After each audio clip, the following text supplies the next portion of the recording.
Hello and welcome. That's good though, I like that. Hello and welcome to the 9th episode of Total Pod Mode. My name is Will. Yeah, then you just go normal.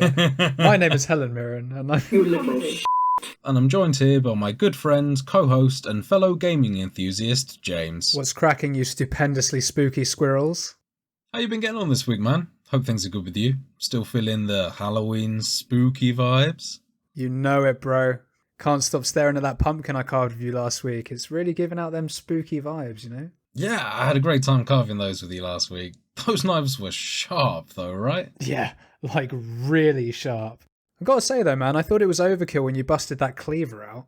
Well, I was going for the whole Halloween thing, you know? Creepy mask guy with a cleaver. I mean, fair enough, but still, you know, probably not the best tool for pumpkin carving, if we're being honest. And let's be real, that mask was at best unnecessary and at worst incredibly dangerous. Well, yes, I do admit that now. Oh, fuck, what is that? I might have had an accident when we were in the middle of carving last week. I know, I was meaning to ask last week why you started breathing really deeply and maybe even crying a little bit. It did seem like a bit of an overreaction to fucking up your pumpkin at the time. Well, no, yeah, it was actually my hand that I f***ed up. Oh shit, man, I had no idea. Well, go on, give us a look. It's not too bad, man. Just got to get this tape off and... Whoops! Well, the last time I looked at that, it was still attached. Holy shit, man, are you okay? I mean, I do feel okay. It does sting quite a bit, but it stopped hurting so much when it changed colour. Like this, see? Oh god, what the f*** is that smell? And how is it still bleeding so much? I'm glad you asked, James. Obviously, bleeding this much constantly throughout the week has been quite problematic. Yeah, I can imagine. I can see you've got yourself a nice bucket there. Oh yeah, for sure, yeah. I got the old blood bucket. And my tubes. MacGyver, baby. I've got to say, man, this is some pretty concerning stuff. I mean, there's a lot of blood in that bucket, like a lot of blood in that bucket already. Are you sure you're okay to do the recording? Don't worry about that, man. It's not all my blood in there. I mean, that's not a good thing. Ugh. To be fair, I'm starting to feel a little bit woozy. I mean, I can't say I'm surprised, man. You've been looking paler than an anemic ghost since we started recording. Yeah. No. I'll just be back in a minute. Will? Oh, jeez. Where did he leave those bath salts? Smelling salts. Here you go, buddy. Ho! You can, as always, find the podcast on Spotify, Apple Podcasts, and pretty much anywhere else you get your podcasts by searching for Total Pod Mode. We also post regular video content of our playthroughs, stream highlights, as well as the podcast on our YouTube channel, Total Pod Mode. Give me another hit of those smelling salts, man. I think you've had enough of that, don't you, mate? Ah, dearie me. You can also find us on Twitter by searching for @TotalPodMode, all one word. Or you can find me at Hoodafunk on Twitter, and I'm also on Twitch under twitch.tv/Hoodafunk. And whilst you're there, you can also find me on Twitter at Mr. Bames, and I'm also on Twitch under twitch.tv/MrBames_TPM. Okay, James, well, as you and the listeners know, I've been busy with the Pokemon challenge that you set me last week, so why don't you hit us up with what you've been up to this week? So it's been one of those weeks where I've been flitting around a bit, playing like an hour of this here, an hour of this there. I'll talk about a couple of things. So I played a little bit of Lord of the Rings Shadow of Mordor. Okay. Which is yes. a game I've never finished, but I've started many times. For those that may not have played it before, it's a roleplay game / beat 'em up, I suppose. It's not really roleplay in the sense of you have a class and then you level up stats and that, but you do have, you know, there's a skill tree. You can put runes in your weapons to give you additional abilities and things like that. If you're a fan of the Assassin's Creed titles, Batman Arkham City titles, Particularly the Batman Arkham City titles. Yeah, the combat very much borrows from that. Batman also factors in the stealth assassinations, but I think that they work a little bit more similarly to Assassin's Creed. Yeah, I'd say so, yeah. And there's quite a large aspect of sort of free running around, whereas you sort of tend to be using your grappling hook and gliding in Batman, whereas Assassin's Creed is a bit more of a free running parkour sort of thing. You can climb up basically anything in Shadows of Mordor. Yeah, it's quite smooth as well, isn't it? It's not quite as good as Assassin's Creed, but it's still pretty decent. Oh yeah, and you have to press way too many buttons to let go of things. It annoys me. And you have to press B to jump down on something as opposed to just holding down to go to the bottom, and that's really irritating. But I digress. Played a little bit of that, and it's good fun. But I can never find myself playing more than a couple of hours at a time for some reason. I don't know why. I love Lord of the Rings. I love the whole aesthetic of it. I love the fantasy elements. Love the Nemesis system. Yeah, that's kind of one of those things that's unique to Warner Bros. Games at the moment. They've patented it essentially, so no one else can use it. I don't even know if it's just Warner Bros. I think it's just the Lord of the Rings, isn't it? Although Assassin's Creed Odyssey kind of has it, sort of. There are variations on it. There's takes on it. Like you could even perhaps argue that Metal Gear Solid Phantom Pain has elements of it because the bases that you're infiltrating adapt to your approach in terms of, if you're sniping, a lot of guards will get helmets. If you're sneaking in underground, they'll start blocking off the holes and things like that. So they've got like takes on it, but it's, I guess, safely differentiated enough for the patent to not take effect, sort of thing. But I have heard that they're planning on implementing it in the upcoming Wonder Woman game, which Warner Bros. Are either in charge of publishing or producing. Didn't even know that was a thing. Yeah. There's a route. Well, an all but confirmed, or potentially even just confirmed Wonder Woman game coming out. Oh, there you go. There is the hearsay is they're going to finally crack out the Nemesis system, which I think, to be honest with you, is going to probably generate quite a lot of interest in that title, because it seems like Warner Bros. Have control of it. They're not letting anyone else have it, and they're not even licensing other studios to use it in their titles. So they're kind of holding on to this treasure trove of a really sick game concept. Yeah, so long as they don't waste it, that's all I'd say. It works really well in the Lord of the Rings games. I don't know enough about Wonder Woman to know whether it would work well in that. All I know about her is she's got an invisible plane. Is that even Wonder Woman? I think it is. I'm not too sure about the Wonder Woman lore though, to be honest, either. I mean, she has a whip of truth, I believe, that she can tie people up with and make them tell the truth. I think that's the same person. I feel like she's got an invisible plane. Might just be a meme though. I'm not sure. Pretty sure it's in Family Guy, so maybe it's not true. Superman flying alongside and she's like on the toilet. Yeah. So I couldn't help but notice you didn't wash your hands in the invisible sink. But no, so played a bit of that. It's good fun for a bit. It's not massively exciting. I don't know. I just don't find it massively exciting. The story's okay. The concept's really cool, but the story's just very okay. It plays nicely. Yeah, I agree with you there. I don't find particularly any of the characters in the campaign particularly interesting or enjoyable to hang around with or whatever. The cutscenes are all pretty standard, and that seems continuous. But I haven't got into Mordor yet or anything like that. Without giving you too much information, there's a lot more stuff for you to see. So I think the game really opens up after the sort of 4 or 5 hour mark. That's where I'm at. 5 hours 20. I've defeated. I think it'll probably open up once I've defeated the 4 war chiefs. I'm pretty sure you're right. Yes, I think you're right there that it comes in after that. But there's some really cool abilities that you've still yet to unlock, and they aren't something that you'll be aware of unless we've spoken about it before. But keep drilling away. You'll find some stuff that will justify the elements that we were talking about there, like the slightly shitty, uninspired campaign kind of thing. And it's really weird because it has all these elements of having loads of sick. The character that you play, I can't remember his name. Talion.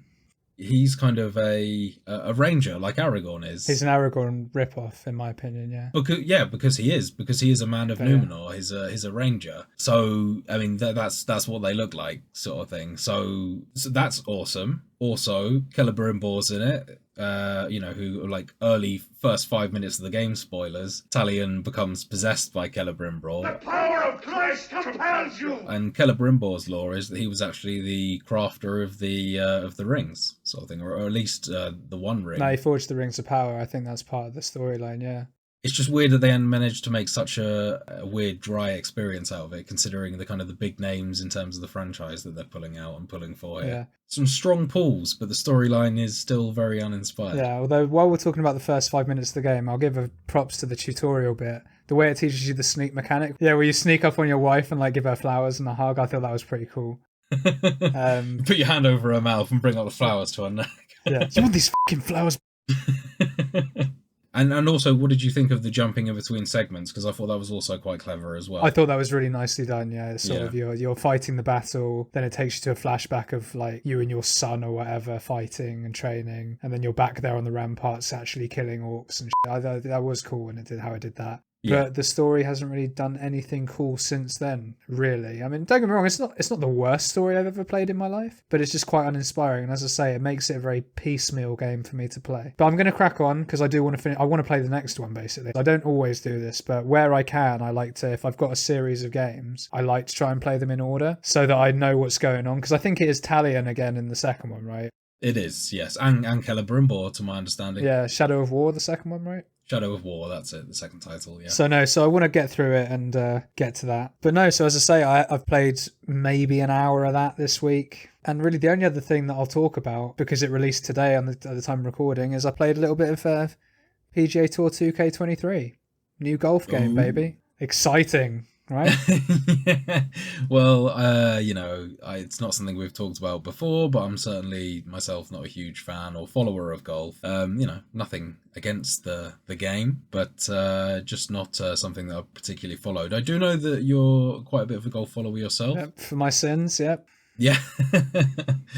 So, do tell, what's the gameplay like? The two games that's probably best to compare it to are the Golf Club 2019 and PGA Tour 2K21, which was the last one in the franchise. And I think they missed 22 out for some reason. Okay, I mean, I noticed there that you didn't mention Golf with Friends, but okay. I haven't played Golf with Friends. Oh, there you go. Well, that's the real golf game. Because as I mentioned last week, Will, I haven't got many friends, man.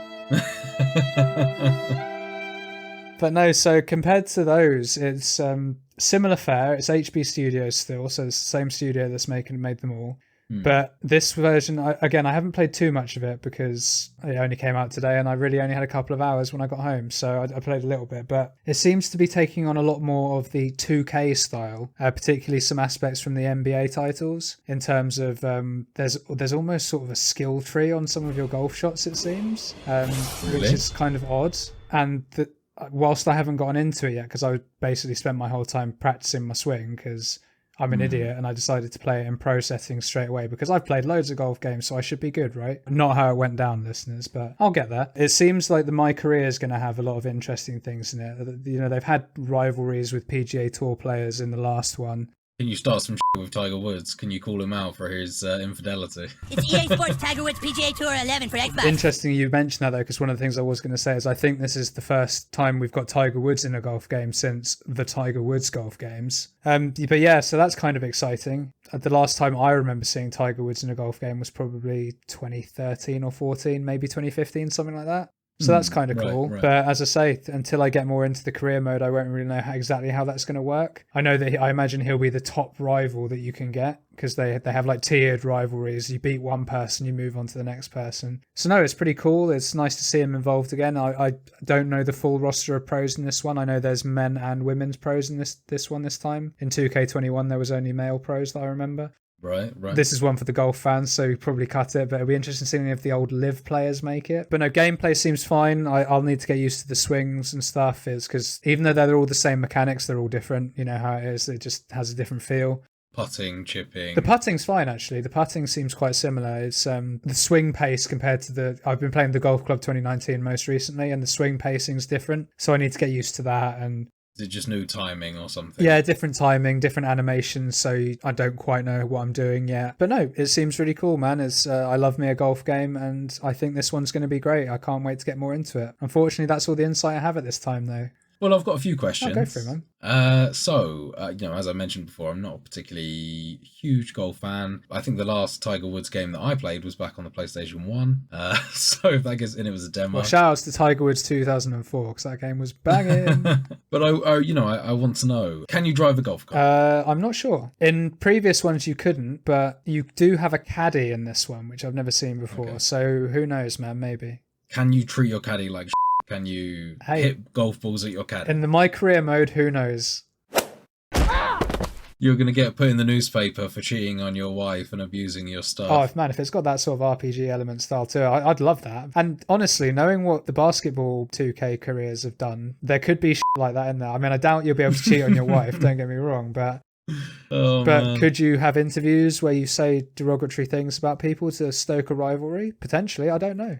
Yeah, it's the sort of thing that could be in there, man. Like this is what I mean. I need to explore the My Career a bit more. And the other thing is, I'm just interested in the f***ery element of PGA 2K23. Can you hit a golf ball into the crowd? Yes. Can you f***ing nail a dude in the face and get penalties? I don't think you get I don't think you get a penalty for it, man. In the old ones, you could definitely hit it into the crowd, but you didn't actually see it hit anyone. It just they just sort of go, oh. No, I need to see you take a motherfucker down. Yeah.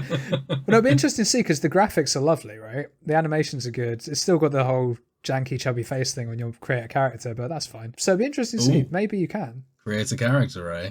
And what's this like? You would not be impressed. Am I going to be sad? Yeah. Do you just pick from like a template sort of thing? You have a little bit more customization there, but I'll tell you actually one thing that is infuriating, right? It doesn't have cock size sliders. No cock sliders. Well, no titty sliders. It didn't create a female, so don't know, but probably not. They could be titty sliders. Probably not, though. But the last two titles have had a man bum, right? And this one doesn't. For context, I have a top knot. I know, I'm the worst, right? They don't have it in this one, so I've just had to go long and loose, which is it's fine, but it's a bit of a shame. Might be DLC later. And really, the final thing I say about this is because I pre-ordered it, I got a Michael Jordan bonus pack, so I can play as Michael Jordan if I want, which is kind of cool. Is that some sort of tie into the NBA 2K games that you play? Or? I can only imagine it must be. And Michael Jordan is an avid golfer, to be fair, as well. But oh, he is? Oh, right, yeah. okay. And I think he's mates with Tiger Woods in real life. Like, they used to play together and stuff. He was already pre-scanned into the game. They just needed to slap him in some golf gear and he was good to go. Well, yeah, literally NBA 2K23, the special edition this year is the Michael Jordan edition. So it probably is already, they had just the fact that they had the character model already. Right, so you're probably absolutely correct. The assets were there. Exactly, the assets were there.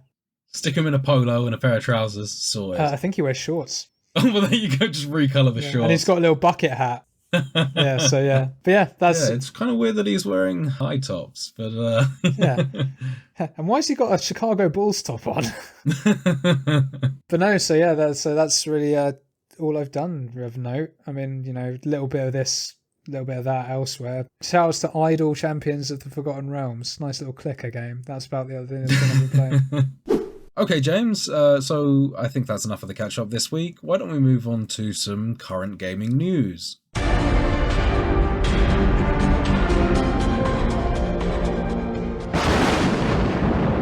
So this week, on the NME website in gaming news, the Dead Space remake developers don't want to offend hardcore fans. Philippe Ducharme, senior producer at EA Motive, has shared that the team tasked with remaking Dead Space wanted to avoid doing anything that would offend hardcore fans of the game. That concern led to Motive forming the Community Council, in which Dead Space fans were invited to have a say in the remake's development. I've got to say, the Community Council does slightly sound like something like the cult that was formed around the marker from the Dead Space games. I don't know whether that's intentional or not, but it does sound kind of like a extra branch of the now defunct Unitologist cult from the Dead Space series. Somewhat sinister. Yeah, or it sounds like they have no authority at all. Like parish officers and things like that. No authority at all. So, the concerns around doing anything to offend the hardcore fans of the series led to Motive forming the Community Council. Ducharme explains that the council helps to keep us honest and have that sounding board, and added that it helps to keep the team from falling into an echo chamber. So, yeah, this sounds like a kind of an attempt to reassure people that this thing is in good hands. They're clearly trying to show that they're going to do a good job of this game by sort of involving fans of the previous series. It sounds like they're marketing this one heavily towards previous fans of the series, and I haven't seen too much to suggest that they're looking to add parts of the game to sort of bring in newcomers either. I think that this is a game that, you know, we have talked previously on multiple episodes now about remakes and unnecessary remasters and things like that. I think this is one of those ones where if you actually go back and play Dead Space, that it still looks fine. Obviously, it's not quite as polished as something like Horizon Zero Dawn, but it's still absolutely passable. It's one of those games, much like the Silent Hill games, where they use darkness, they really use lighting and things like that make a huge difference to games, and provided that it's done well, they kind of give them a certain timeless feel and actually conceal a lot of the older graphic flaws and things like that, lower resolution textures and things like that. It also allows the console to be processing less information at once by concealing stuff in darkness. It doesn't need to then render things as clearly, and just things like that. It's the same sort of old techniques they used in Silent Hill. Yeah, I mean, I know that I don't want to say are, because I don't know if you still are, but you certainly were a massive fan of this franchise. Yeah, absolutely. Yeah, I mean, I recognise the flaws of the third game. The first game is probably the best one. Yeah, I think. And Yeah. that is the only one I've played to any sort of degree. And so, whilst I don't know too much about it, you are absolutely correct when you say that lighting's used to great effect. It's, from what I remember, it's very rare to have a huge swarm of enemies on you at any one point. It's typically, I think, 3 or 4 at most was what I saw. For the most part, you occasionally have to fight waves of enemies, but Yeah. as you say, they're in threes and fours. Yeah, I think there was one yeah. mission where we were like in a lift or something, and things kept crawling out the wall. And Sounds about right. along with everything else you've mentioned there, which to be honest sounds quite good to hear from a game studio. It's like, we're remaking this game and we don't want to piss off the guys that made this game successful, the original fans, so we're getting them involved. That's awesome. And if they're doing this as well, then it sounds like a win. It's nice to hear studios actually listening to the fans occasionally. Probably not something that I'm hugely interested in picking up, but I know that it's a popular game and I respect it immensely, so that's great to hear.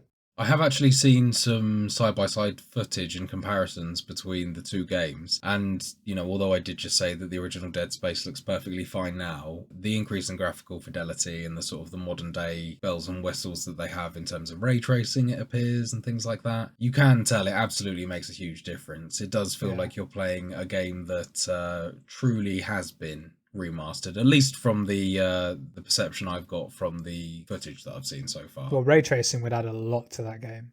They had a lot of fancy effects and things like that previously. It was those things that actually, as we were kind of saying, made the graphics better. Just things like the fact that your torch in the game wasn't actually a torch. It was, I think this was more a thing perhaps in the second game, but it might have been in the first game as well. You just had the light that was emitting from your visor, and that would then cast onto the environment and enable you to see in the dark. Didn't you have a light on your back as well? That was your health bar, exactly. Yeah. There was no HUD on the game. Your health bar was represented by a tube that ran along your spine. That was cool. Your kind of mana was, represented by another sort of semicircle on your back. And even your inventory and things like that was like a display that was hollow projected in front of you. There was no actual HUD in the game. It was all represented by sort of physical displays that would appear in front of the protagonist, sort of thing, to keep you immersed. It was really cleverly done. Yeah, no, I agree. So all of those things, if they maintain all of that, we're golden.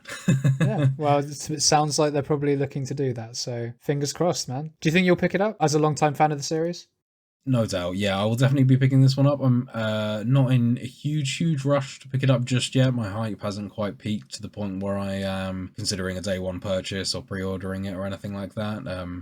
I might be more inspired to do that if it was made by a smaller studio, but typically with an EA title like that, I'm not really looking to, jump on it straight away. I'll wait till we hear some reviews and things like that. I'll probably sleep on this one for a while until I see it on sale. I'm probably more likely to actually just for and gigs go back and play the first one, so I've actually got a fairly recent comparison in my mind between the two. Oh, but if you don't pre-order it, mate, you'll miss out on that lovely custom skin that only the pre-orders will get. That probably look like as well, right?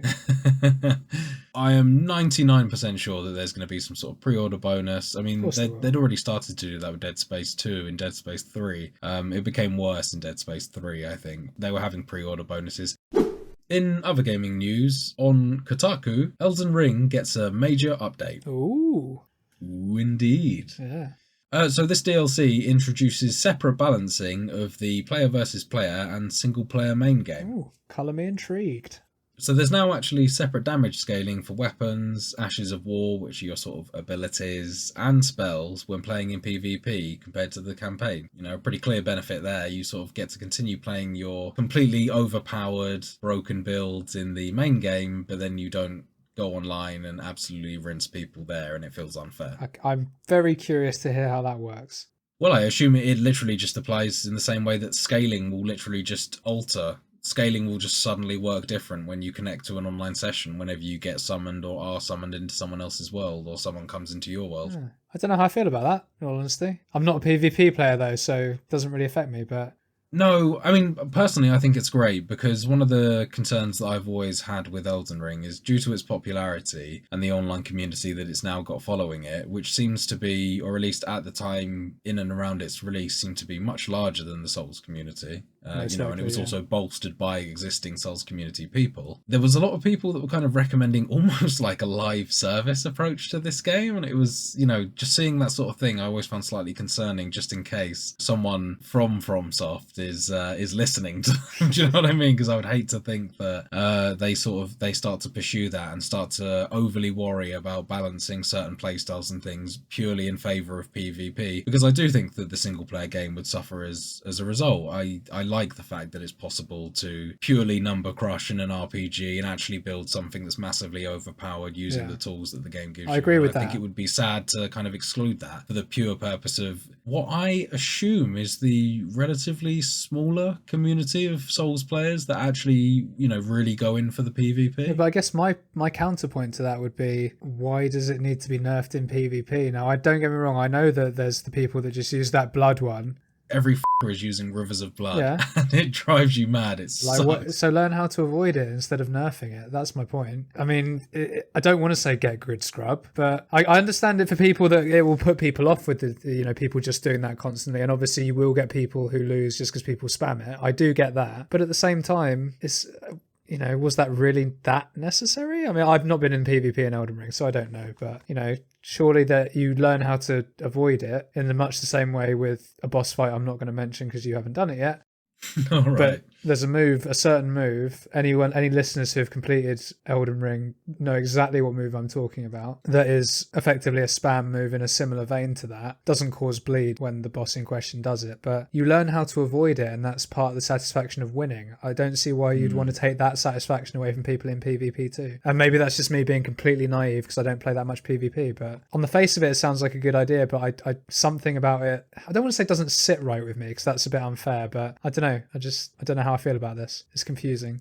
I mean, I guess my main takeaway is that I just purely see the benefit for the single player, and I agree with you. I don't have much of a take on it beyond that. It sounds to me like the single player is going to be basically unchanged though, right? So if it's purely affecting PvP, then maybe there is an outcry for it to needing to be done that I'm not aware of because I'm just not part of that community. But I would have thought that a lot of the satisfaction of winning PvP battles comes from learning the moves and then learning how to dodge them. And then if you do get a spammer who just spams it, being able to kick their ass because you've learned the move and you've learned how to avoid it is way more satisfying than if they nerf it, right? Surely. I agree with you, and I think that would be a much more valid point if the netcode for Elden Ring and Dark Souls wasn't complete arse and actually proper timing of moves was actually, consistent and relevant. But that's the point that I hadn't considered actually, man. The lag. Yeah, that's fair. That actually changes the argument quite a lot actually. The smoothness of the PvP that I've experienced so far is not great. A lot of the reason why I don't play PvP is because I regularly encounter things like clearly being out of range of someone's sword swing, 2 or 3 feet out of the way of someone's sword swing. But because of the shitty netcode, the connections and things like that, I still get hit. I'll get hit by a stab move that's very far away from me. And it's that kind of thing. And if someone is spamming Rivers of Blood and you can't really actually, because even if you do dodge it, it's not actually on their end when you're supposed to dodge it due to network issues. Do you know what, man? I didn't consider that when I made my point just now. That is actually incredibly fair because for anyone's benefit who hasn't played the game, Rivers of Blood has an obscene range on it, and it's not quite an area of effect, but it's there's a lot going on in that. It may as well be, and it gives you the bleeding effect, which drains your health, right? Very spammable indeed, quite low FP cost. I think that is actually a great point, and that actually has made me change my mind on the spot. You're quite right. With lag, I think that's a very fair point. If my point stands, if everything run perfectly smoothly, real time, lovely. But based on what you've just said, that's actually an incredibly fair point. That would ruin it for some people. Because I've played Dark Souls 3 PvP, probably the most of any of them. And like you say, there are times when I've clearly hit someone. Clearly. This isn't me being a bitter gamer. I've clearly hit someone and they don't get damaged. And likewise, I've clearly been missed on my screen, and then you take damage. Yeah. And I can't imagine that with Rain of Blood. I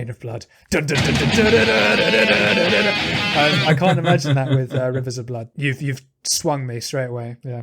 One thing that's going to be interesting and kind of in relation to that, this isn't the only thing that's been updated. They've also actually changed the FP requirement. For people who aren't familiar with the Elden Ring series, FP is essentially mana. Focus points? Is that what FP stands for?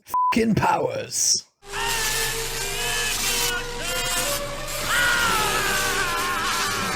suddenly Wizards are going to be able to get off a load more spells before running out of their magic stats. Shout out to George. He's currently running a magic build, I think. I see him all the time. I think he's running a magic dex build, if I remember correctly. Also, as part of that update as well, there is an absolute slew of balancing and adjustments to weapons, spells, and abilities. Far too many to list here, but there is sort of like a long list available if you have a quick stroll down Google. Yeah, other search engines are available.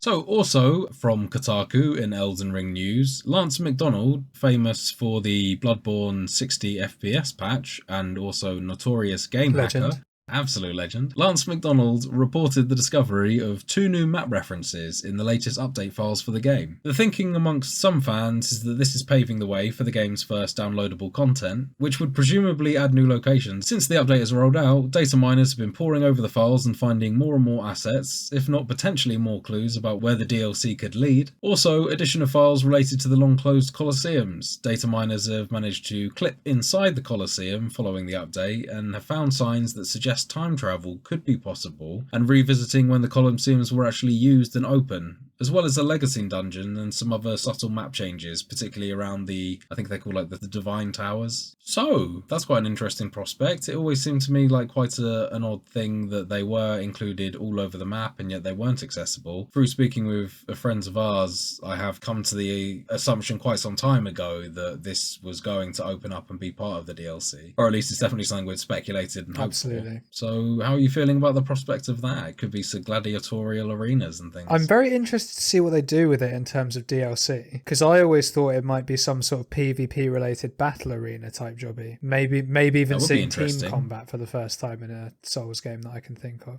Although given what we've mentioned about netcode, it that's the really, thing, right? you know, yeah, it needs some because tweaking. the thing with Elden Ring multiplayer of any sort of description is the fact that it's such a big open world. It does lead to issues in terms of traversal and getting around places potentially. So having some sort of big old Colosseum where a bunch of people could jump in and about, that seems like a good idea, right? But that's getting a bit away from the question at hand. In terms of what do I think about this for DLC, I'm excited to see what DLC they do, man. Typically, Souls games DLC is excellent. I'm going to give a special mention to the Old Hunter DLC and Bloodborne because that is just an absolute masterpiece. I'm struggling to envisage what they could possibly do outside of creating new additional dungeons, as has potentially been mentioned there by Sekiro Doobie. I don't know that Colosseums are going to give too much more content, if that makes sense. I mean, the time travelling aspect sounds cool. You might be able to go back and fight, for example, Radahn before he became the monstrosity he is when you fight him, right? Because he was a world-famous general before that. You might be able to fight some other people that are part of the story that I don't want to mention because you haven't got to the boss fights yet. No spoilers, please. But you might be able to fight some of them before they were what they are when you fight them. So that could be really cool. So colour me intrigued, but I'm going to withhold a lot of judgment for the time being until we know more, I think. But I'm obviously excited for an Elden Ring DLC because FromSoft DLCs are excellent. Of course. I mean, yeah, I think this is definitely not the time to be passing any sort of judgment on the DLC. This is clearly, as I mentioned, information that's been sort of discovered by data miners based on an update that is primarily focused on patching the game for PvP and main campaign balancing as opposed to any sort of real, actual, tangible content that you'll actually be able to see in the game. So it'll be interesting to see when we actually do see an announcement. You know, can we expect, now that this information's been found and it's pretty much all been but confirmed that this is coming, then how long will it be? How long will Miyazaki make us wait?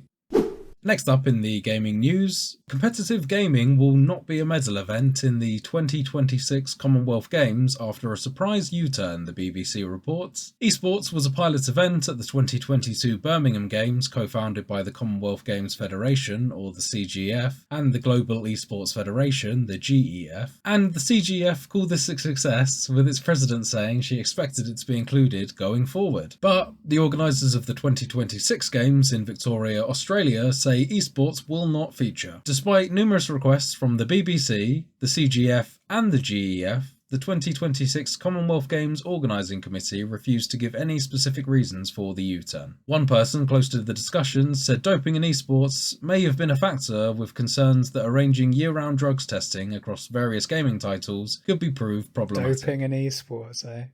Yeah, well, I mean, there's actually, this is following some fairly high-profile cases of esports performers taking performance-enhancing drugs such as Adderall and and things like that.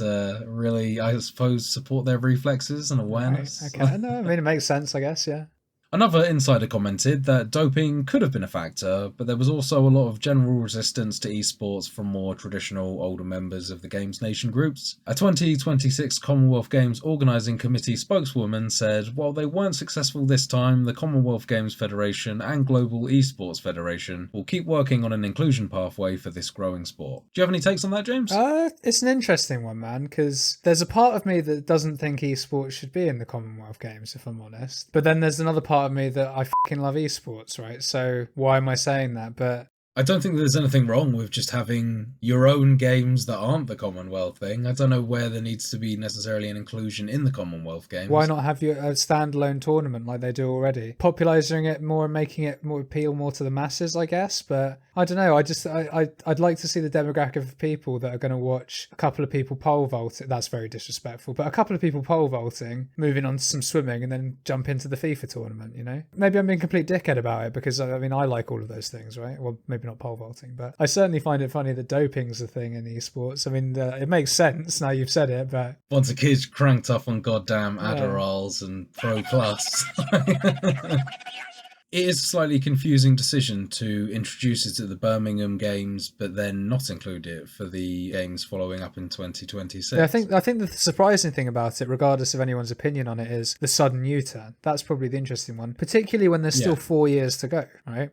So surely any concerns they have could potentially be quashed whilst the organisation still carries on. And then, again, I don't know the money that goes into these things really. So maybe it's a case of, we don't want to risk the budget here because there's going to be loads of drug cheats. And it's like, well, get rigorous testing, I suppose. But then you've mentioned there that concerns with the year-round drugs tests arrangements are what has sort of sparked this. But surely you just put everyone on random drugs tests like they do with athletes? I mean, I don't know.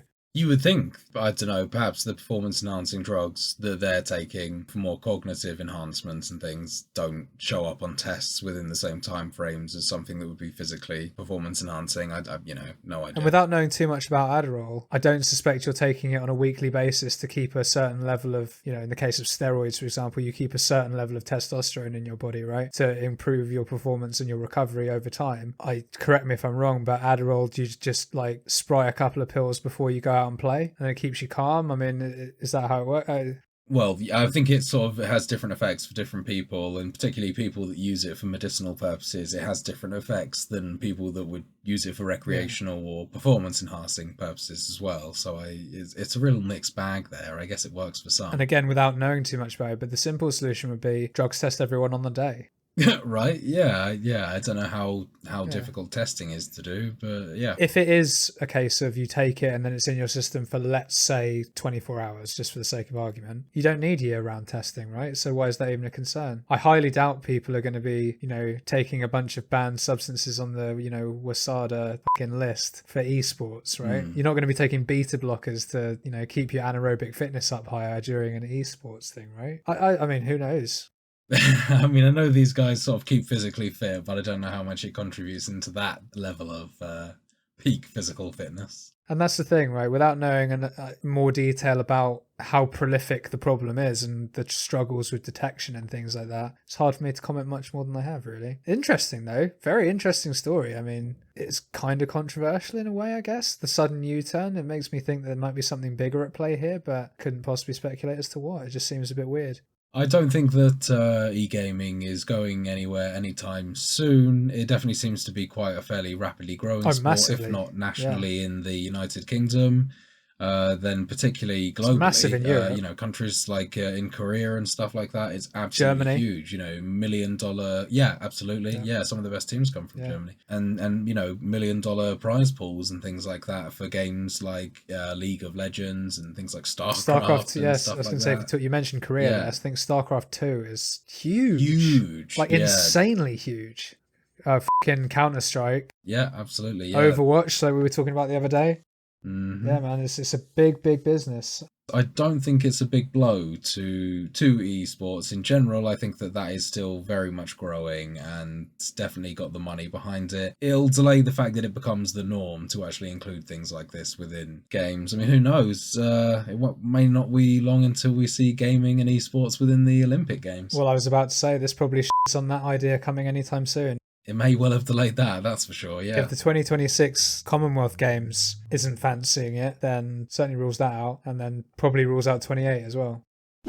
Okay, and so the last article of the day, Scorn releases today on the Xbox Series S and X and Windows PC, today being the 14th of October. So Scorn, the title developed by Ebb Software and published by Kepler Interactive, is listed on Steam as an atmospheric first-person horror adventure game set in a nightmarish universe of odd forms and somber tapestry. Right up your street, eh, sir? Yeah, absolutely. So I had seen some previous footage of this game, maybe roughly a month ago, and it was something that piqued my interest. So I thought it'd just be a really good title to bring to the table as we are on currently our Halloween specials. So this game is currently sat at a mostly positive rating with around 640 reviews currently on Steam. I've had a quick look at the trailer and I've had a look at some sort of previous footage as well as a kind of a 2-minute gameplay walkthrough of the game where they introduce you to a few systems and sort of set the tone and scene of the game. I also asked you to have a quick look at the video before we started recording the podcast. Why don't you start off with your initial glimpses of the game and what you thought of it? The first thing for me really is that it looks really cool. H.R. Geiger inspired. It's kind of quite monochromy in a weird way. The splashes of colour it does use are done really effectively and it gives it quite, as it says, a somber mood, right? The weapons in some cases almost look alive, which is intriguing. I like that, yeah. And in fact, actually, what I would say is it seems to be a pretty consistent theme throughout the game, actually, that everything has this sort of bioorganic feel. The environments that you're in tend to, well, in my mind at least, it looks like you're crawling through the sort of blood vessels or innards of some sort of giant living organism. And I think that kind of fits into the theme of the guns. The only thing I can really compare it to is the sort of one of the opening scenes of the Alien movie where they land on the planet and they discover Promethean technology for the first time. And they see this sort of giant figure suspended in what looks like a chair of some sort. But all of the surrounding environment, and I think you get a sort of a glimpse of it in Prometheus as well, the sort of follow-up spin-off to the Alien series. And in the chamber where a lot of the Prometheans are being kept sort of suspended in sleep, it has a slightly similar aesthetic in my mind. It's darker, but it's still there. In the video I saw, at least, a lot of the places you're traversing through and walking through could almost be hollowed out husks of a dead body from an alien race from years ago. Absolutely, yeah. You know, you're almost like, you again, pretty much what you said, right? But you're sort of walking through almost capillaries and veins and things like that. And some of the weapons have almost like an embryo on it, I guess, kind of like I'm thinking sort of Metroid style. You get like a bubble of enemy with like a sort of, looks like there should be an enemy in it that will burst out and then sort of float about at you, but it's just the egg bit. And so that's intriguing, and the weapons also look cool. Some sort of like impaling kind of like gun that shoots out like a spike that you can impale. It's almost like a fist. It's just constantly punching fist almost, right? But no, but again, the video that I saw didn't really give much of the game away. I didn't see a great deal of enemy variety, although what I did see was creepy as which I'm here for. Seems to be some sort of like body horror stuff going on there as well. Very with much some of the so, enemies. yeah.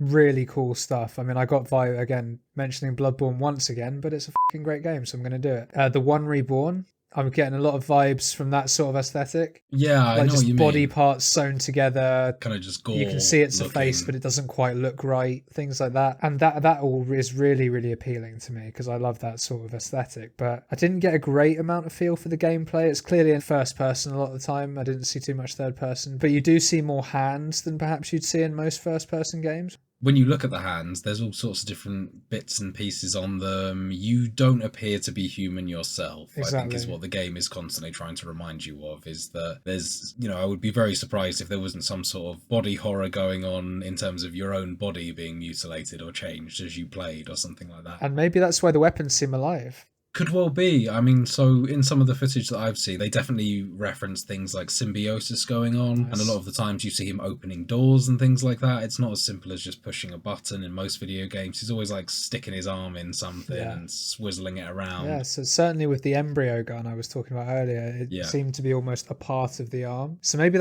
maybe the embryo was going to turn into a gun once it had incubated, right? That would be quite a cool concept. Yeah, I think so. Yeah, I would like that. And I've always enjoyed that kind of like living gun mechanic. It's definitely not the first game that I've seen. The earliest, or the most, the example that sticks out in my head the most is probably the original Prey title on the Xbox 360 and PC. And that was a sort of game where all of your guns were acquired from an alien race, and all of them seem to, well, as I said, they are living organisms that you can use. I think even one of them, the scope, a tentacle would essentially come out and attach itself to your eye for you to zoom in. That sounds cool. Like man. that. Yeah, and at this stage while we're talking about that, I'm going to give a shout out to Arborea, because that also is living weapons. Yeah, they call them symbiotes, don't they, or something like that? Yeah, exactly, yeah. And I like that. I like the way that you can change between them. And that's something I'd be interested to see. I didn't see any sort of weapon swapping animations, but I wonder if there'll be a cool sort of the weapon morphs in your hand. I'm always a big fan of seeing stuff like that in games. Especially if it's done really well. Yeah, got to appreciate a good weapon swap animation. And I mean, some of the weapons that you see in the trailer, so we've seen quite clearly what looks like a shotgun, we've seen a giant spiky impaler thing. I'm sure there will be other weapons in the game to see as well, although they do actually make it clear in some other footage saying that it does have guns that shoot. Good to have guns that shoot. Yep. Don't see much point in having guns that don't shoot. Oh, you say that? I'm sure that in some games there's guns that don't shoot that are very effective, right? Probably. Looking at you, Saints Row 4. Guns that dubstep. I'm sure it's probably in there, right? Yeah, the dubstep one's wicked, yeah. Random fact, in the DLC there's versions of that. There's like 3 different versions of the gun. They have different tracks.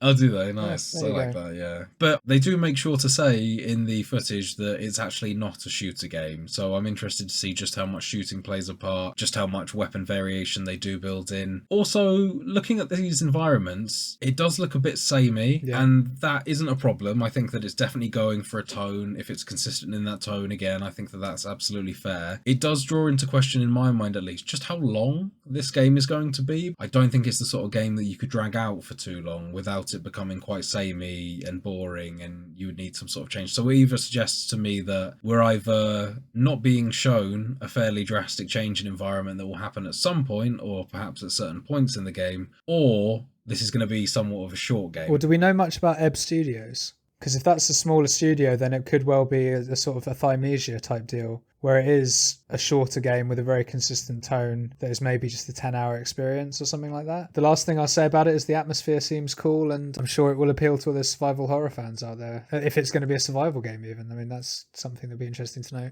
Not gonna lie, James, I'm pretty tempted to pick this one up before the next pod and give it a go, seeing as I'm off the game challenge this week. It'd be nice to report back with some news.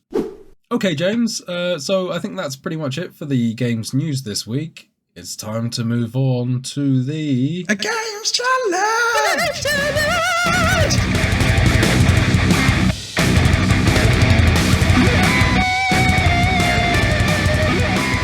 Yes, the challenge. Halloween Nuzlocke, baby. I'm very, very curious to hear how you got on with this one, man. But before we start, I think we should probably just give a rundown of the Nuzlocke rules that we used, because whilst we did discuss it on last week's pod, it was sort of glossed over a little bit, and it has changed. Not fundamentally, but there's slightly. So it's better to clarify this. Things were refined. That's a great way to put it. Yeah. So I'll quickly run through these. So only ghost type Pokemon can be used in battle. Other Pokemons for HMs, absolutely fine. Check. The level cap for each section is the gym leader's ace, their best Pokemon, +5. However, the Elite 4 level cap is the champion's best Pokemon only. Okay, well, I'm such a big dick G that I discarded that rule and just stayed to the level of the gym leader's ace. Excellent, because I did wonder if I'd made that too easy for you, particularly with the next rule. You can pick any ghost type starter you like, which would include the legendary Giratina. Usually not permitted on regular Nuzlocke rules. However, due to my inexperience with the Pokemon series, I was allowed that one grace from James. Exactly, which is probably easy mode, but we'll see.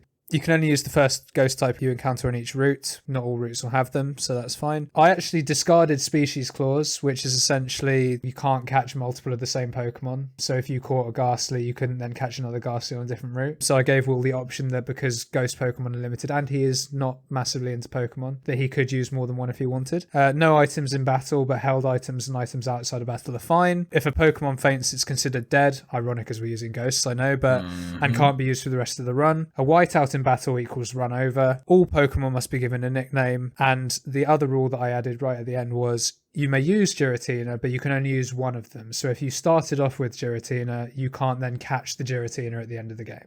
Yes, makes sense. And with that, talk to me. How'd you get on? Did you enjoy it? Did you hate it? Am I a dick? Well, yes, you are a dick. Yeah, yes. The podcast's off. We're done. Oh. Seriously, man, you and me, we're fucking done professionally. We'll never work together again.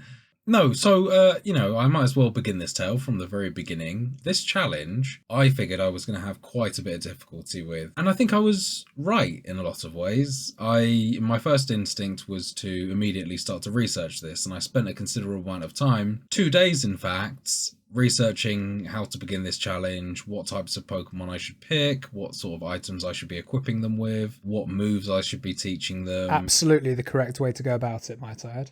Yeah, I figured that my inexperience in this game was going to be my biggest downfall, as well as potentially becoming distracted while I was playing and then getting complacent and accidentally pressing a move when I didn't want to. Particularly when grinding.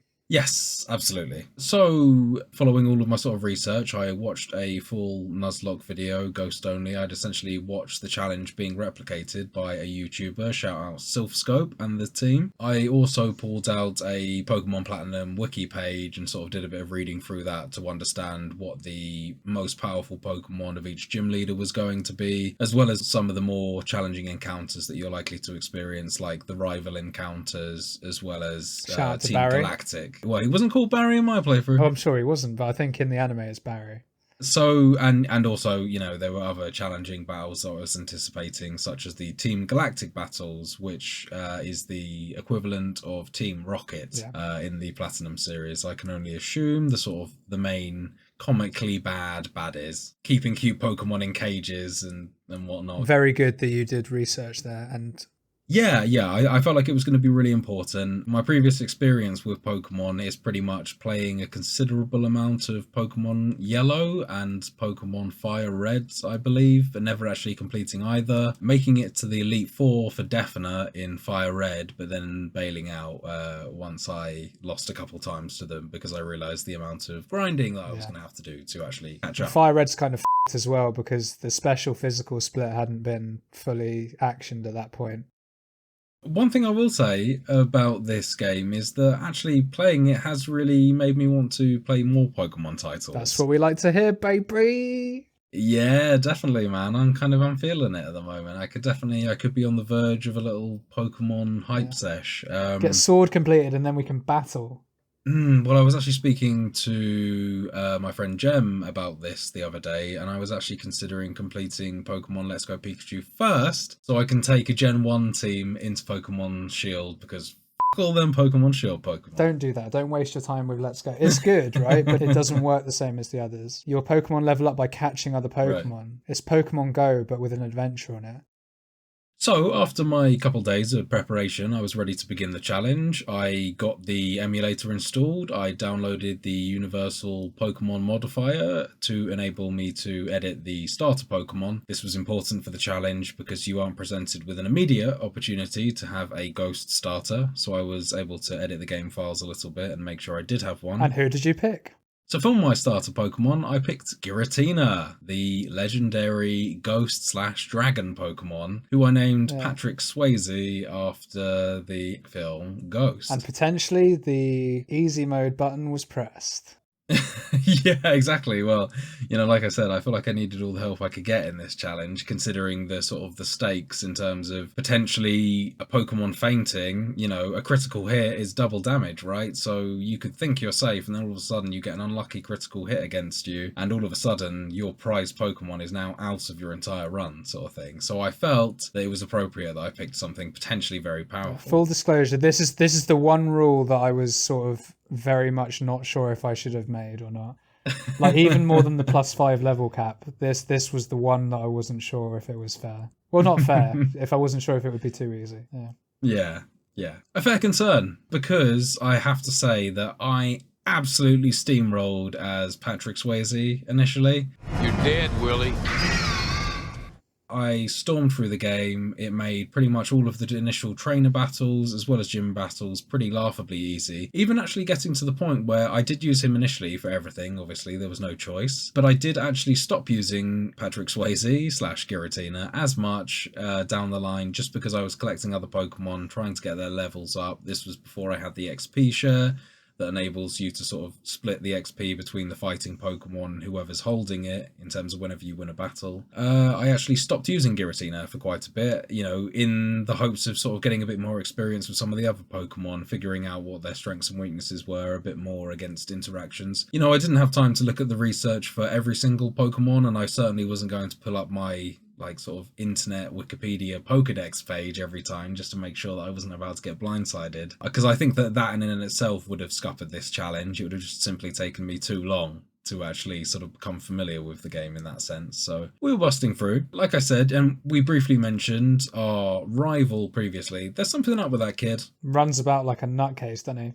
Gotta say, I feel like there's something perhaps undiagnosed going on there. I just want to make sure he's getting the support he needs, you know? Seems very erratic, excitable. I think even his mum calls him out on it, doesn't she? She's like, at the start of the game, she's like, oh, that Barry, he's a fucking nutcase, isn't he? What did you name him? So he was called he in my favourite. I went for the whole... he. Yeah, exactly.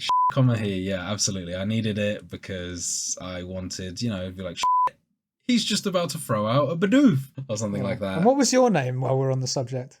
I. I. I caught a Giratina. I threw a Pokeball. I got the Orb badge. I defeated Rourke. I got $167 for winning. Yeah, I'm a fucking child, so I like to name my characters stupid shit like that. The I was quite funny actually, because it just turns everyone into a stuttering mess, because they're just like, here's your Pokeball, or I added this to your Pokedex. But anyway, it kind of adds a little bit of flavour to the dialogue in the game, I find. He's already left, was what his mum said to me when I went looking for my rival in the house. As I was storming through, leaving in my wake a pile of smouldering dead f***ing Bidoofs. Nice. Giratina just marching through. Shout out to the Who Defunct Twitter page, by the way. Excellent piece of artwork. I just think the imagery, it was visceral enough. I needed to represent it. I needed to actually build around that that image that I'd painted in my own head there. If there's one thing that you do tonight, folks, go check out @WhoDefunct and go look at this image. It's an absolute accurate representation. The look on Giratina's face. Yeah, of what was going down in that Priceless. game. Just an absolute cute Pokemon massacre by this legendary ghostly dragon. So, that wasn't obviously the only Pokemon that was incorporated into this run. Shortly after beating Team Galactic for the first time, I managed to catch myself a Drifloon, who I named Casper. So Drifloon sort of looks like a balloon with a couple strings attached to it, I guess. It's the balloon, mate.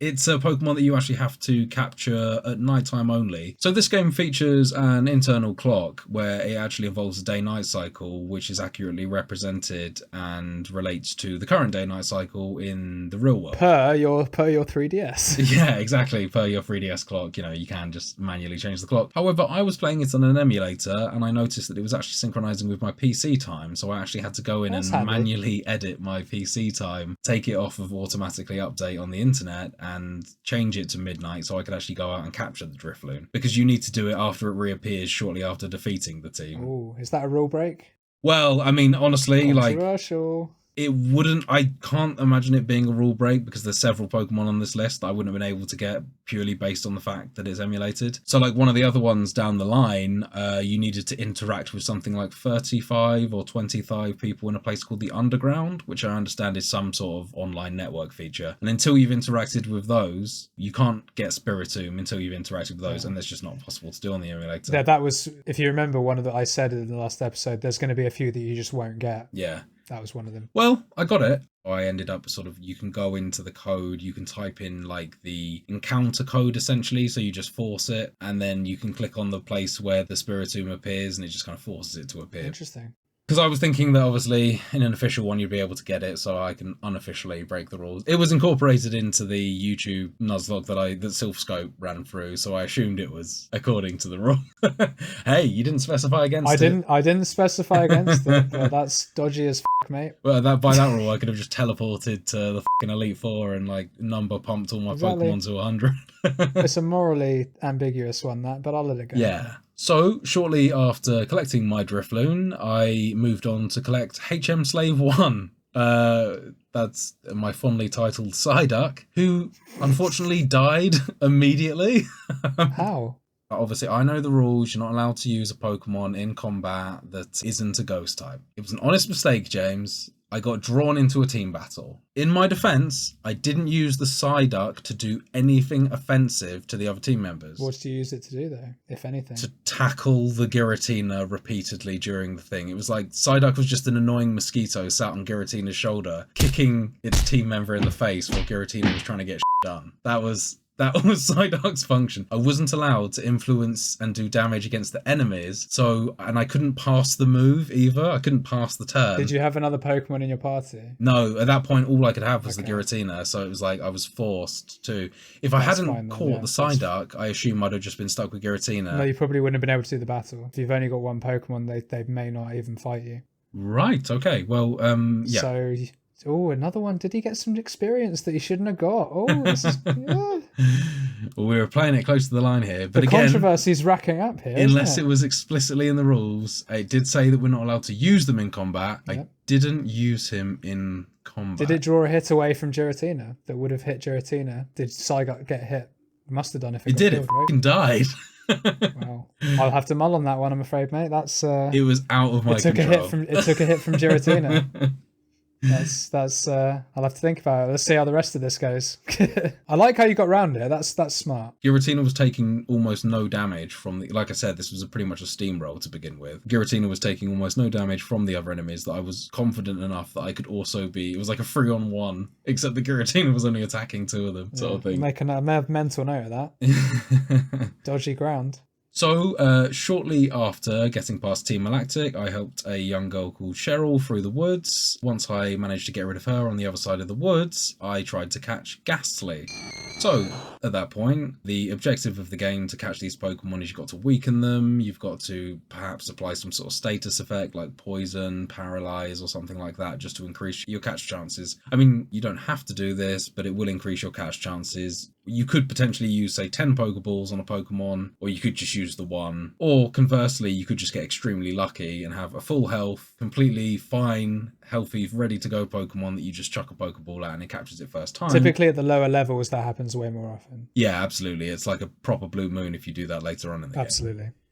But shortly after I weakened Ghastly, it did a move that caused it to do damage to itself, and it just fucking suicided itself and then cursed me on its death. But at that point, the curse didn't carry on. And as far as I'm concerned, in the Nuzlocke rules, if you miss out a Pokemon on a roof getting it, that's it, right? Yep. You're not allowed to catch another one on that route. Let me tell you, James, that moment shook me to my fucking core. It dismantled my goddamn run in that one fell suicidal move by Ghastly. So I fucking restarted the run again. Yeah. I wasn't having it. At that point, maximum would have had 3 Pokemon to work with. I was now down to 2, and one's a fucking balloon. Albeit the other one is a dragon. Hey, the balloon evolves into a blimp. Well, I guess. And it's my favourite type, man. Flying type's my favourite type. Shout outs to Drifloon, special attacker. Lovely. Bit of ominous win. Yeah, oh yeah, they all ended up having ominous win by the end. Yeah. At that point, my plan was completely dead in the water. Being unfamiliar with Pokemon, I had no idea whether it was possible to mitigate from this, so I just started again. And eventually, after an entire session of playing again, I was able to finally get back to where I was. Because you reset, I will allow that Psyduck mishap to slide. Oh yeah, I think you'd have to. I suppose that run's sort of null and void at that point, sort of thing, yeah. Yeah, unless you did it again in the second run. No. Just replicated the exact same mistake. At one point, I came so close to losing Patrick Swayze. So this was a grinding session. As you Yeah. say, complacency happens, especially when you're on an emulator. You tend to lean on the fast forward key a little bit too much and mash through the buttons. He had a fucking sliver of health at one point, and I felt my heart skip a beat because, you know, this was very shortly after actually having to reset the run anyway. Yeah. Losing it to a grind, Patrick Swayze was kind of my rock at that point. Absolutely. So, you know, so important to me to keep him. That was a very scary moment, but thankfully he managed to pull through. Nice. Shortly after that scare, we came to another scare where I actually managed to acquire a Rotom Pokemon, which I call Boo. And I Nice. managed to find him inside the creepy old chateau after beating the third gym leader. And I gotta say, man, like, you know, just kind of tying into the Halloween spooky theme, you did a real good job picking Pokemon Platinum out of this, because there is a lot of spooky themes in it. I was Certainly noticing is. there's the ghostly chateau, there is the creepy tower where all the Pokemon spirits go, and you're able to get another Pokemon that I'll be talking about in a little bit. Also, getting the Spiritomb in the first place, he comes out of a little hole in the ground. I think it's a collapsed tower of some description, if from memory, or it's like a well or that sort of deal. Yeah. So yeah, there's a hell of a lot of creepy things in here. Even things like the you know, the gym leader with the Fantina. skulls and the torches, Fantina, absolutely. In the ghost gym, and the fact that you know, what I was just about to come on to was there was the creepy TV inside the old chateau which you approach, and then classic horror movie, the ghost comes out of the TV, a la The Ring, and you end up fighting it and being able to capture it. I thought you liked that shit, yeah. I did, yeah. No, I thought that was really nice, actually. The sort of the Lavender Town theme and the kind of the creepiness around that, especially with the famous especially with the famous especially with the famous creepypasta around sort of kids going mad after hearing the song and sort of having fits and seizures and things like that due to a certain frequency that supposedly the original Lavender Town theme was based against. So it had a kind of a creepy aura around the game if you were plugged into that creepypasta community. And it feels like this one, they kind of lent into that a little bit, which was actually quite nice to see. No, that did come into my thinking when I picked the game, I've got to say. I don't want to go on record and say it's the creepiest one, but it's certainly amongst them. So for the Halloween special, it felt appropriate.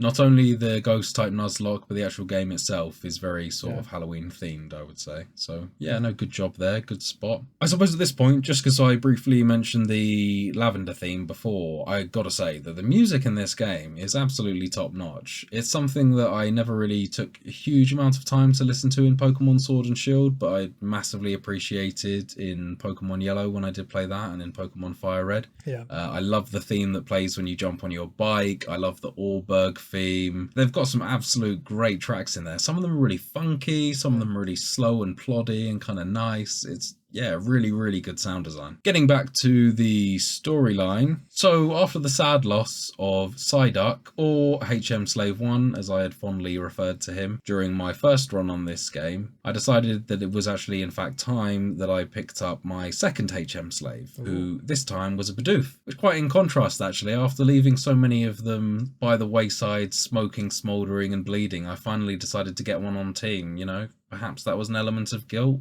What's the name of the Bidoof evolution? Bibarel. Bibarel. That thing, its eyes look like it has seen some shit. That is what the Bidoof turns into after it realizes I massacred all of its family. Yeah. It just like, it ages like fucking 10 years, but its eyes just stay wide, fixated and open. It looks even worse in the remakes, Diamond and Pearl, because like the eyes look really flat. God, like a deer in headlights. Like really sort of stares at you. Yeah, it's really odd. Also an excellent choice for an HM Slave, because if you were able to evolve it into a Bibarel, it can then learn Surf as well. Oh, I didn't know that. No, so I was currently just using it for Cut and Boulder Smash. Well, yeah, because you wouldn't have been able to evolve it, right? Yeah. Although I guess you could have used the XP share. Yeah, that would have worked, yeah.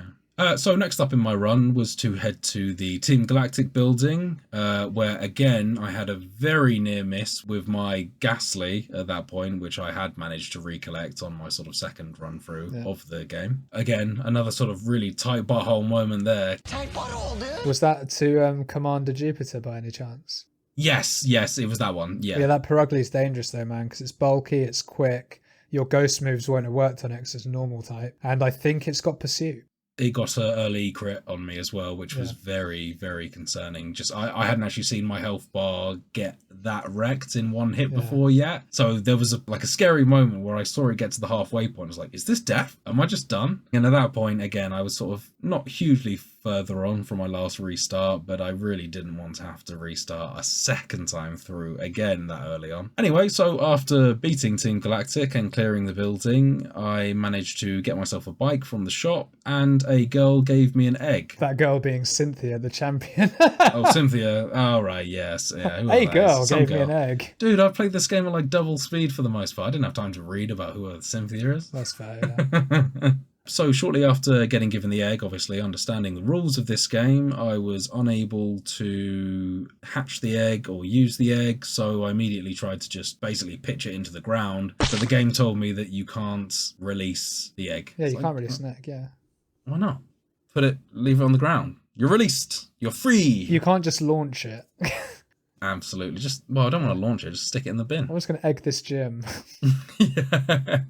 Fuck you, Fantina! Yeah, exactly. I did, in the end, manage to get rid of the egg. I left it with someone's PC. It was still called at the time. I assume, is Bill in this game, or is Bill still from just Red and Blue? I don't recall it, but I can't remember. I don't think it's Bill, no. Different region. So, I was doing well at that point. I was really happy with the progress I made. Right before the Heart Home Gym, I managed to get Ghostface Killer. The almighty GFK, the massive... I think at this point I failed to mention that was actually my Ghastly name. Nice. I finally managed to get him to evolve into a Haunter right before. Fantastic timing right before Fantina. Excellent. The Fantina fight was the hardest fight that I've come across so far in the game. Yeah. 100%. It was a very tough fight. Ghost being super effective against Ghost. Yeah, I knew that was gonna suck. Yeah. I was preparing myself for this fight. Mate, I thought I'd done it, but not before I lost my fucking Giratina. Holy shit. The goddamn ace of the gym kills my Giratina. Well, Miss Magius killed your Giratina. Miss Magius killed the Giratina. Damn. And you know what? This is all my bad. This was one of those complacent moments. I left it in thinking it can take one more hit.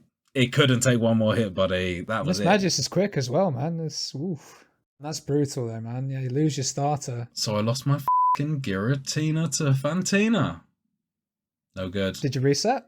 Do you know what, James? I didn't. I fucking sucked it up because I hadn't lost hope at that point. The Silph Scope Nuzlocke does not use Giratina. So I assumed at that point I may still be okay. I was thinking, this is probably fine. If that run didn't encounter it and I'm basically following this run to the T, I'm picking up all the same items and things like that, this will be fine. So I carried on playing, just to sort of add insult to injury. As I was getting rid of my Giratina, which I released, I didn't stick in a box. I also forgot that it was holding its Quick Claw.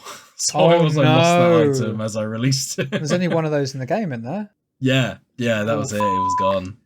I did look in vain in my inventory, hoping, oh, maybe it won't be so cruel. Maybe it'll just return anything that it was hot. No, that is gone. Not terrible.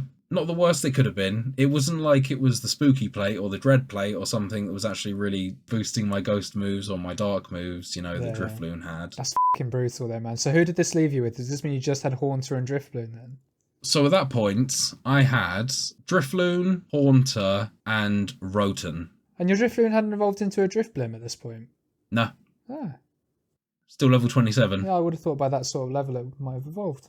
Yeah, no luck there either. Also, just to really keep my blood pressure nice and high, I came extremely close to losing again to my rival he straight away after, but I got extremely lucky with loads of Rosaria misses. So his Pokemon just kind of consistently missed like 3 moves in a row, and I came so fucking close to losing Ghostface. At that point, if I'd have lost that very shortly after losing my Giratina, I reckon that would have been run over. I think I'd have been done there at that point. That would have been a tough one, yeah.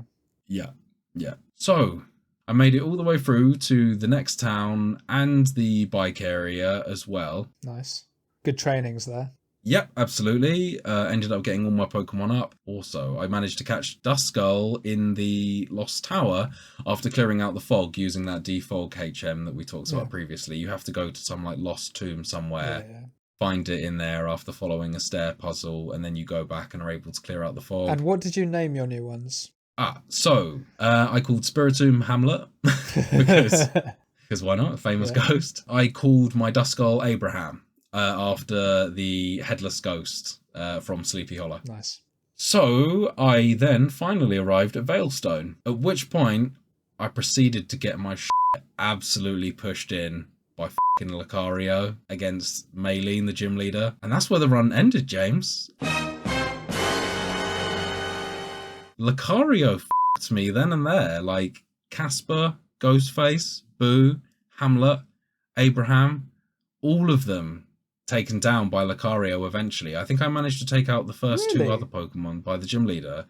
What but that move was he absolutely using? screwed me. Because fighting doesn't affect ghosts. Must have been using steel moves. Yeah, I don't know, but it was f***ing my Pokemon. Okay. It might be worth mentioning that my highest Pokemon at that point was level 29. So it is below the level cap, and I think that essentially what happened there is I got my ass kicked, but that was a lot down to the fact that I just realised at that point there was no way of me having a possibility of completing this challenge. Oh. I'd come so close to the time, and I thought, you know what, I'm going to go out fighting. But sadly, that's where my adventure ended.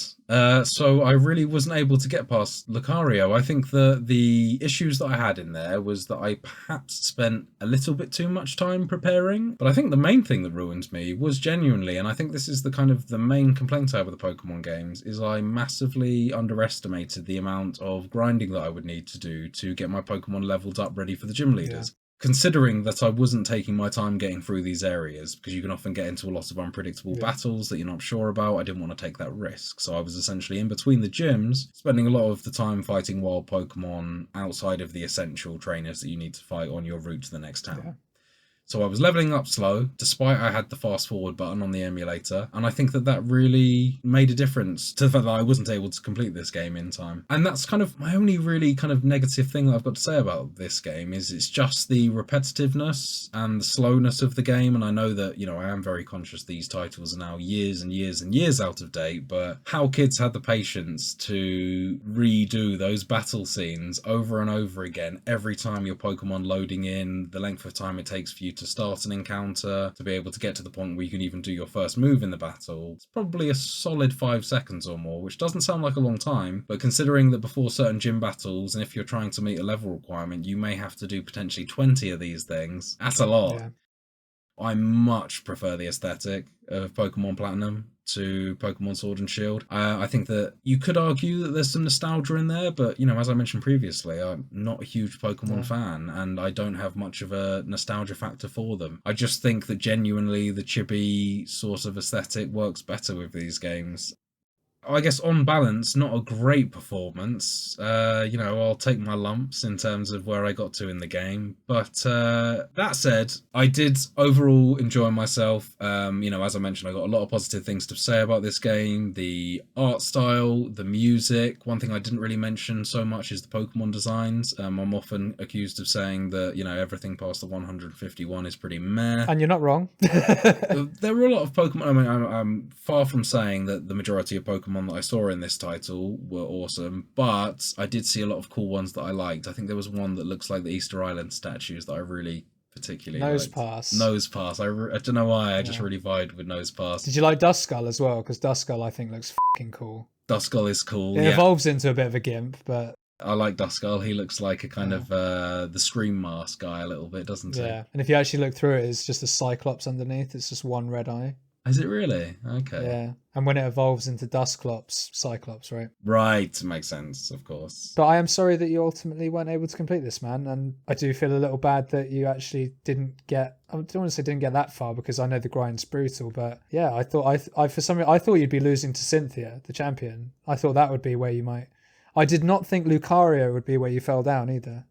Like I said, I think that was perhaps more just due to, like, it was like a forced loss in a way. I know I didn't have the time to complete it. I thought I'd go out swinging, so I decided to take on the gym leader, like just make sure I got to Veilstone and then was able to take on the gym leader. I had no expectations of winning that, and if I would have had time, I would have grinded more, perhaps unlocked moves that would have been much more useful to me and been able to take them on. I think the fact that I lost there was much less of an indication of how hard the run would have been if I had more time, and more of a just kind of a last attempt, desperate sort of, can I get one more badge? Maybe, probably not. There's definitely nothing to be sorry about though, man. I had a great time playing this, and was just a little bit disappointed that I didn't get to see more of the game before the week was out. I can see myself returning to this at some point. I don't know whether I will be picking up with my ghost types. I think that I might treat myself to maybe doing more than one kind of type for my Pokemon next time, just so I get to experience a little bit more of the actual Pokemon on offer.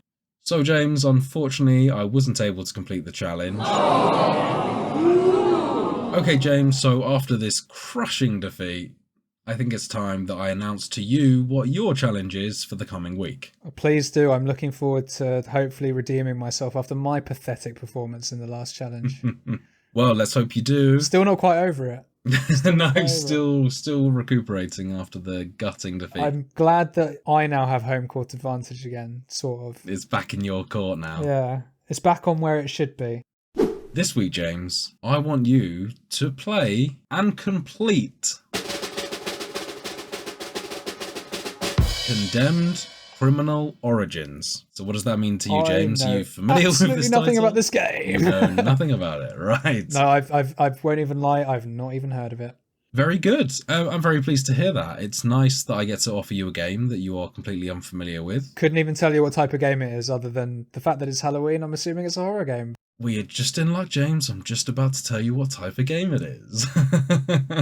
Condemned Criminal Origins is a survival horror game.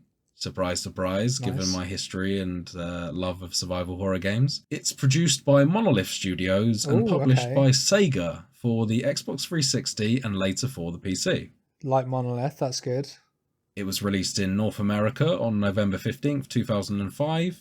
In Europe, a bit later on December the 2nd, 2005, and in Japan on August 31st, 2006. So James, just to give you a little bit of background information about Condemned, the game opens as you investigate a grisly murder scene set up by a serial killer known as the Matchmaker. Soon after you arrive at the scene, strange paranormal things begin to happen, and you suddenly find yourself framed for the murder of two fellow police officers. Your only option is to track down the real killer and clear your name. That sounds really cool, actually. Fair. And I am really looking forward to hearing how you get on with it. And I'm really looking forward to playing it, actually. You've sold it quite nicely, though. I do love a detective sort of style. I've never been huge into survival horrors, not for a lack of interest, but I just never played them. But playing Resi 4 a few weeks ago, and when you set me that challenge, it opened my eyes a bit towards the survival horror stuff. So very intrigued by this. It sounds like it could be right up my street. Are there any additional rules I need to be aware of, or is it literally just complete the game? I would like you to, if it is possible, complete this game on normal difficulty. That's the only. I wouldn't assume that you would stick it on easy difficulty, but I'm not even sure that there is a difficulty setting. But I think as a general rule of thumb for these challenges, we'll agree on normal difficulty, unless it's pre-agreed that they're actually kind of easy and actually it's better to play it on hard. But yeah, so that's it, man. No stipulations, no rules. Okay, James. Well, good luck with your challenge this week. I think it's about time that we pulled the show to a close. You can, as always, find the podcast on Spotify, Apple Podcasts, and pretty much anywhere else you get your podcasts by searching for Total Pod Mode. We also post regular video content of our playthroughs, stream highlights, as well as the podcasts on our YouTube channel, Total Pod Mode. And you can also find us on Twitter by searching for @TotalPodMode, all one word. Or you can find me at Hoodafunk on Twitter, and I'm also on Twitch under twitch.tv/Hoodafunk. And you can find me on Twitter at Mr. Bames, and I'm also on Twitch under twitch.tv/MrBames_TPM. A special thank you once again to all of our listeners. Thanks to James for joining me for another week. I'll see you next week. Until next time, goodbye. Bye-bye.